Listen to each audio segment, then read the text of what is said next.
بسم الله الرحمن الرحيم. يا أيها الذين آمنوا اذكروا نعمة الله عليكم إذ جاءتكم جنود فأرسلنا عليهم ريحا إلى آخر الآية.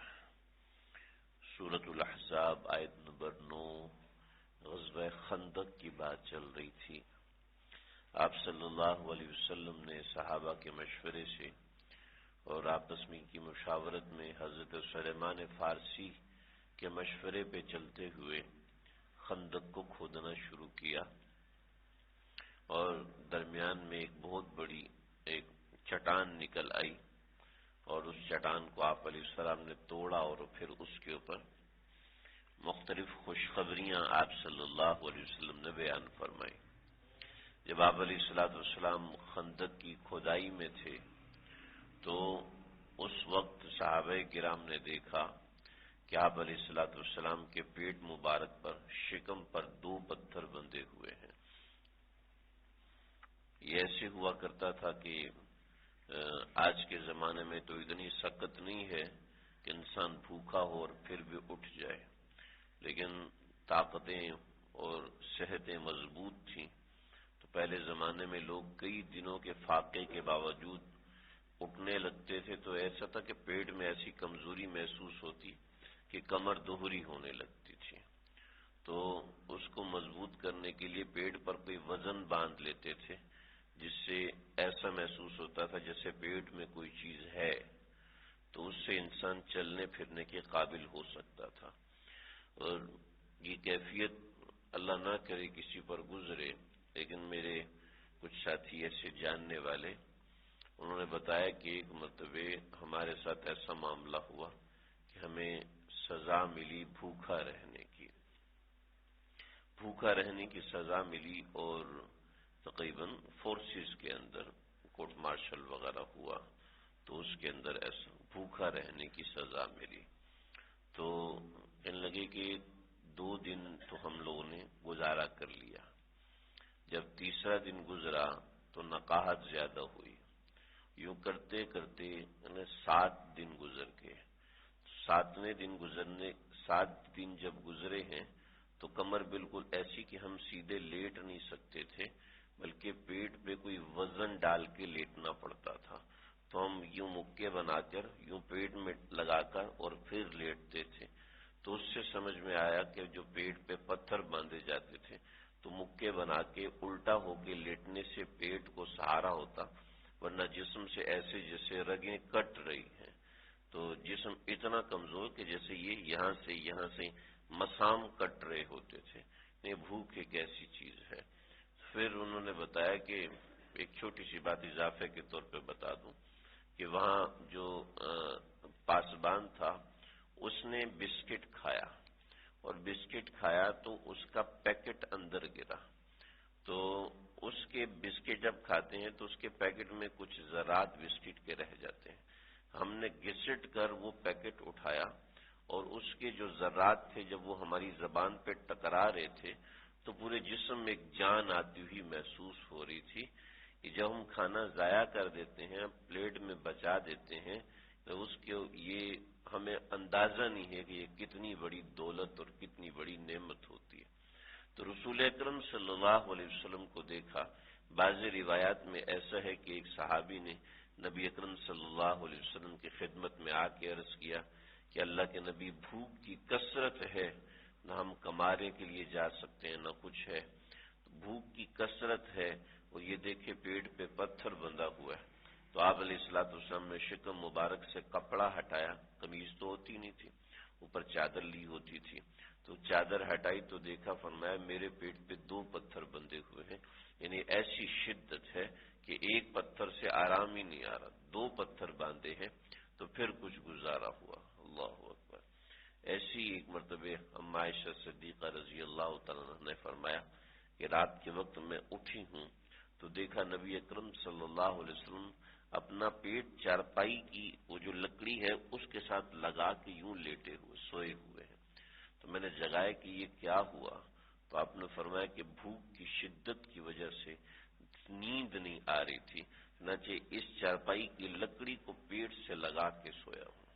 اللہ نے ہمیں کتنی نعمتیں دی ہیں.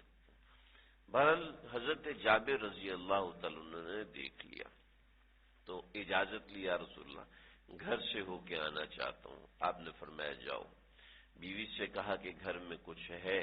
تو نے کہا جی ہاں، صرف 4 مد، صرف 4 مد، تو 1.5 کلو کے حساب، 1.5 کلو تک یہ اتنی جو ہے، اور یہ ہے، اس کے علاوہ گھر میں کوئی نہیں۔ کہا کہ تم اس کو پیسو، اتنی دیر میں جو بکری نے بچہ دیا تھا چند دن پہلے، میں اس کو ذبح کر کے بناتا ہوں کہ وہی استعمال کے قابل ہے۔ تو اس کو ذبح کیا، گوشت تیار کیا تھوڑی دیر میں، اور اتنی دیر میں وہ جو پیس چکی تھی۔ کہا کہ بھی اس کو تم گوندو اور اس کا تم سالن بناؤ۔ تو دونوں کو سالن بنایا گیا اور اس کو پیسا گیا، گوندا گیا۔ جب وہ پکنے کے قریب ہوا تو یہ گئے نبی اکرم صلی اللہ علیہ وسلم کی خدمت میں آ کے عرض کیا، یا رسول اللہ، نکلتے وقت بیوی نے کہا کہ مجھے رسوا نہیں کر دینا، دیکھ لینا جس جس کو بلانا ہے، میں زور نہیں دیتی، تم کتنوں کو بلاتے ہو۔ تو آئے اور نبی اکرم صلی اللہ علیہ وسلم کے کان میں کہا، یا رسول اللہ کچھ کھانا ہے میرے پاس، آپ کی بھوک دیکھ کر مجھ سے برداشت نہیں ہو رہا، صرف اتنا کھانا ہے کہ آپ کھا سکتے ہیں، اور ایثار کرے تو آپ کے ساتھ 2 اور لوگ بھی کھا سکتے ہیں، بس اتنا کھانا ہے، آپ برائے مہربانی تشریف لے آئیں۔ آپ نے فرمایا کہ کتنا کھانا ہے؟ کہ رسول اللہ 4 مد، یعنی 1.5 کلو، مطلب 4-6 روٹی بن جائے گی اس کی، اور ایک بکری کا بچہ ہے کہ جس کی چند ایک بوٹیاں ہیں، اور جس کی وجہ سے آپ سیر ہو کے کھا سکتے ہیں۔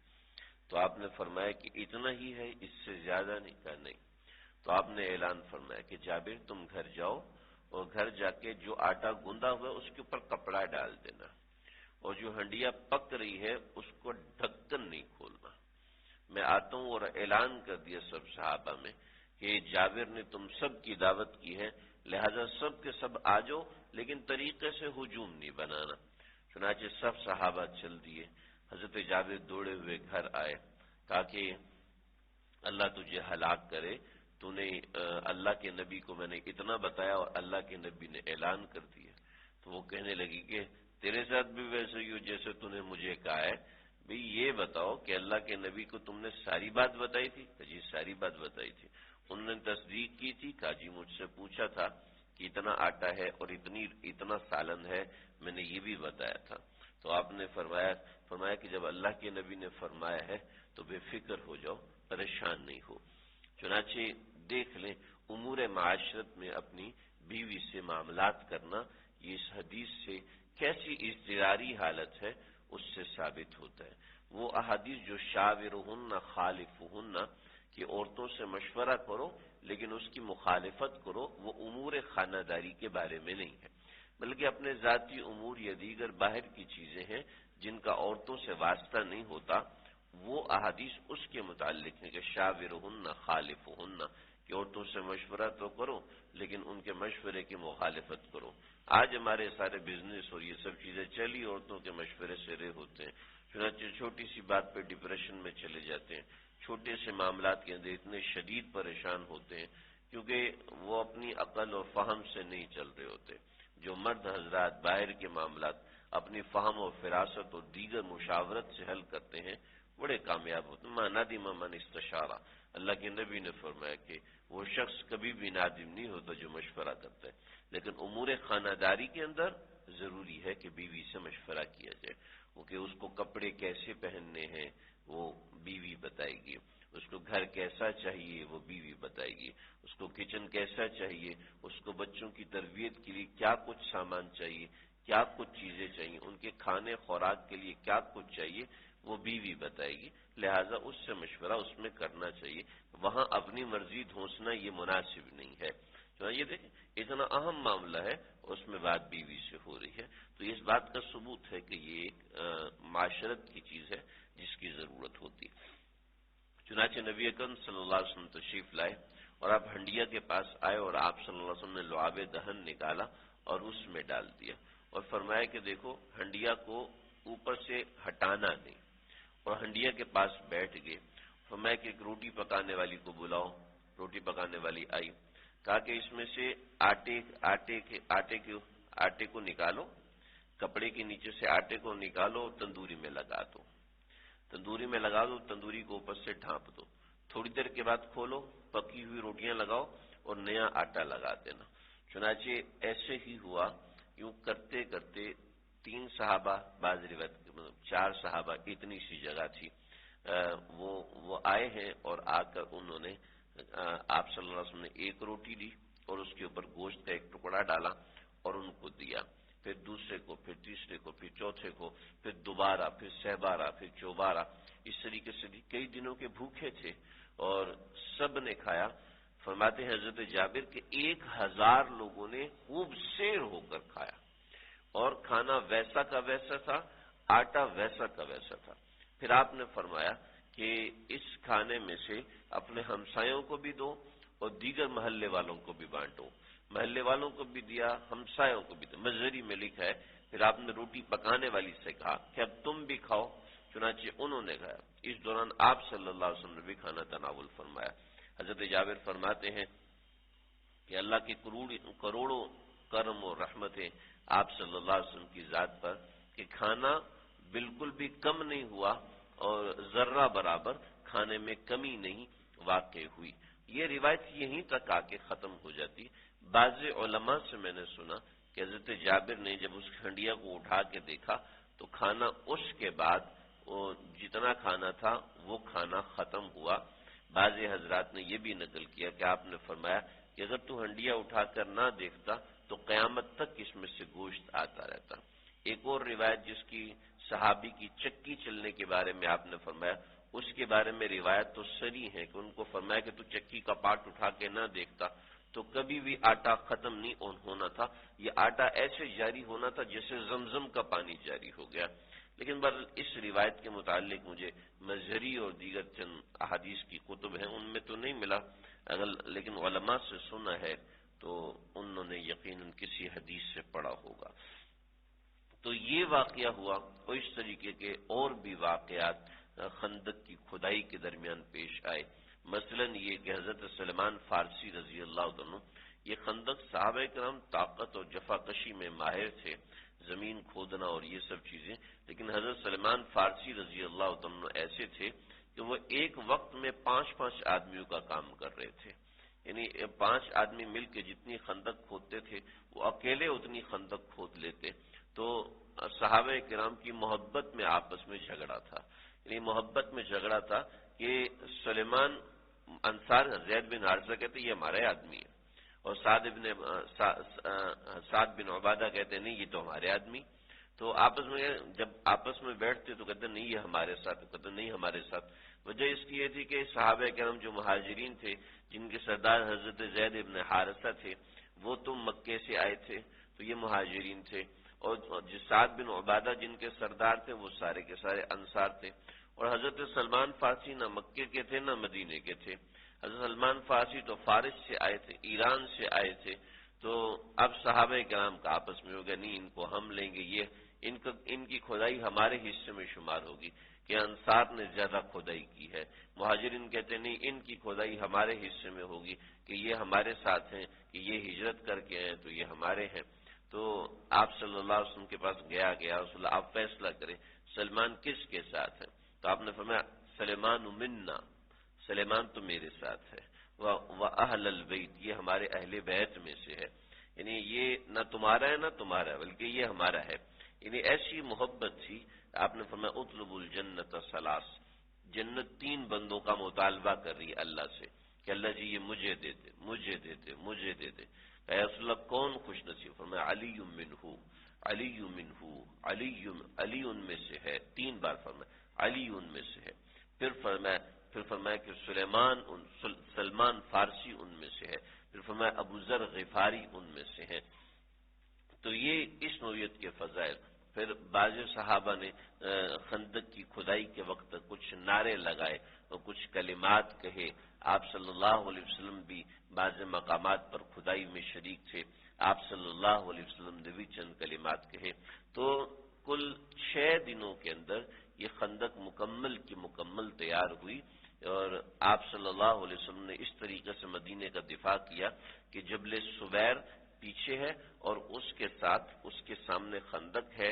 اگر آپ اس کو آج کے زمانے میں دیکھنا چاہتے ہیں تو مسجد خندق کے سامنے کی جو سڑک ہے اور مسجد خندق کے پیچھے کا جو پہاڑ ہے یہ جبل صبیر ہے، اور یہ چلتے چلتے درمیان میں کٹتا ہے، پھر چلتا ہے، پھر کٹتا ہے۔ اس کے سامنے کے پورے ایریے میں جو سڑک بنی ہوئی ہے یہ بالکل خندق کے مقام پر بنی ہوئی ہے۔ یہ خندق کی لکیر آپ صلی اللہ علیہ وسلم نے یہیں پر کھینچی تھی۔ تو یہ تو یہاں تک بات ہوگی خندق کی کھدائی کی۔ خندق کی کھدائی ہو کے مکمل تیار ہوگی۔ اب کفار مکہ جو کہ دیگر بہت سے قبائل کو لے کر آئے تھے، وہ سارے کے سارے قبائل جمع تھے، اور جمع ہو کر تقریباً 10,000 سے زیادہ کا لشکر، بعض روایت کے مطابق 12,000 کا لشکر، یہ سارا کا سارا لشکر جب چلتا تھا تو زمین ہلتی تھی کہ عرب نے اتنا بڑا لشکر کبھی دیکھا نہیں تھا۔ چنانچہ یہ لشکر جب آیا ہے اور انہوں نے دیکھا کہ پیچھے جبل صبیر پہاڑی، مسلمان اس کے اوپر مورچہ زن ہے اور آپ صلی اللہ علیہ وسلم کا مورچہ بنا ہوا ہے، صحابہ کرام کے دیگر مورچے بنے ہوئے، پار کرنے کی کوئی جگہ نہیں ہے۔ ظاہر بات ہے 10,000 کا لشکر وہ اتنے بڑے گڑھے کے اندر اتنی لمبی اور چوڑی خندق کو پار کرنے کے قابل نہیں تھا۔ دوسرا کوئی بھی راستہ نہیں تھا کہ اس راستے سے آیا جائے اور چلا جائے۔ چنانچہ ان حضرات نے یہیں پر محاصرہ کیا، جو قریب آنا چاہتا تھا اس کو پتھر مارتے تھے یا تیر چلاتے تھے، چنانچہ کوئی بھی یہاں تک نہیں آ سکا۔ اس کے بعد یہود کی طرف سے چند ایک چالیں چلی گئیں۔ حی بن اخطب، یہ یہود قبائل، ایک بات میں واضح کر دوں، جب ایک میرا ایک سفر ہوا مدینہ شریف کا، تو وہاں پر جو ہمارے گائیڈ تھے انہوں نے بتایا کہ یہود مدینے میں آباد تھے، یہود مدینے میں آباد تھے اور فلاں فلاں جگہ پر یہود آباد تھے۔ یہودی حضرات اس چیز کو ایک غلط معنی میں لیتے ہیں، اور ہماری کتابوں میں بھی نہ سمجھی میں یہ باتیں، چھوٹے بچوں کی کتابوں میں، اسلامیات کی کتابوں میں یہ بات لکھ دی جاتی ہے کہ یہود مدینے میں آباد تھے، حالانکہ مدینے میں اوس اور خزرج آباد تھے، مدینے میں یہود آباد نہیں تھے۔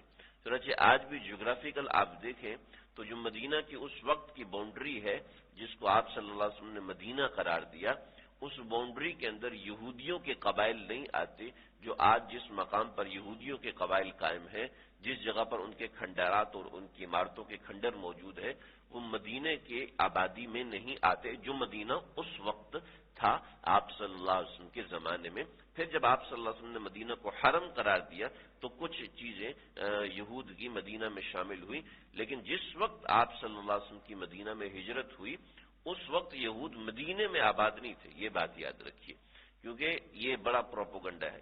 آپ صلی اللہ علیہ وسلم کی آمد ہوئی قباء میں، اور قباء میں آپ علیہ السلام نے ایک روایت کے مطابق 4 دن قیام کیا، دوسری روایت کے مطابق 14 دن قیام کیا، اور 14 دن کا قیام صحیح سمجھ میں آتا ہے اس لیے کہ مسجد قباء کی تعمیر آپ صلی اللہ علیہ وسلم نے قباء میں فرمائی ہے، اور ظاہر بات تعمیر مسجد کی 2-4 دن میں تو نہیں ہو جاتی نا، تو اس سے یہی سمجھ میں آتا ہے کہ 14 دن آپ صلی اللہ علیہ وسلم نے قباء میں قیام فرمایا تھا۔ اور قباء میں قیام کے بعد آپ صلی اللہ علیہ وسلم جب مدینہ میں آئے تو ثنیۃ الوداع کی پہاڑیوں سے آپ مدینہ میں داخل ہوئے، وہاں بچیوں نے اشعار پڑھے، طلع البدر علینا من ثنیات الوداع وجب الشکر علینا ما دعا للہ داعی ایھا المبعوث، تو یہ اشعار پڑھے تھے بچیوں نے، تو وہ مدینہ میں داخلے کے وقت پڑھے تھے۔ قباء بھی مدینہ سے خارج تھا، تو بعد میں جب حرم کی تعیین آپ صلی اللہ علیہ وسلم نے فرمائی تو پھر اس میں یہ سب چیزیں داخل ہوئیں۔ تو یہودیوں کا یہ ایک دعویٰ ہے کہ محمد عربی صلی اللہ علیہ وسلم نے آ کر ہماری سلطنت پہ قبضہ کیا تھا، یہ بات بالکل غلط ہے۔ آپ صلی اللہ علیہ وسلم نے ان کی سلطنت پہ کوئی قبضہ نہیں کیا تھا، یہ مدینے کے گرد و نواح کے علاقے میں آباد تھے، اور گرد و نواح کے علاقے میں آباد بھی اسی لیے تھے کہ آپ علیہ الصلوۃ والسلام کا استقبال کریں، لیکن یہ الگ بات ہے کہ ان کے بغض نے ان کو استقبال اور ان سب چیزوں سے دور رکھا، تو یہ لوگ مدینے میں آباد نہیں تھے۔ اتنی سی بات واضح رکھیں، اتنی سی بات سمجھ لیں۔ چنانچہ آپ صلی اللہ علیہ وسلم نے یہ جو جگہ کھودی اور خندق کھودی تو یہ مدینے سے باہر کھودی تھی، اور یہود کے جتنے بھی قبائل تھے وہ مدینے سے باہر ہی تھے، وہ خندق کے اندر نہیں آ رہے تھے بلکہ مدینہ سے باہر تھے۔ چنانچہ حی بن اخطب نے جا کے کعب ابن اسد جو کہ بنو قریظہ کا سردار تھا اس سے جا کے ایک معاہدہ کیا، اول تو کعب بن اسد بالکل نہیں مان رہا تھا، بالکل بھی نہیں مان رہا تھا، پھر جس طریقے سے حی بن اخطب نے منایا ہے، واسطے دیے ہیں، بڑا طریقہ کار اس سے استعمال کیا، پھر آپ صلی اللہ علیہ وسلم نے صحابہ کو تحقیق کے لیے بھیجا۔ یہ سارا قصہ ہے، اور وہ غزوہ خندق کی دیگر واقعات ہیں، انشاءاللہ کل ذکر کروں گا۔ اللہ سمجھنے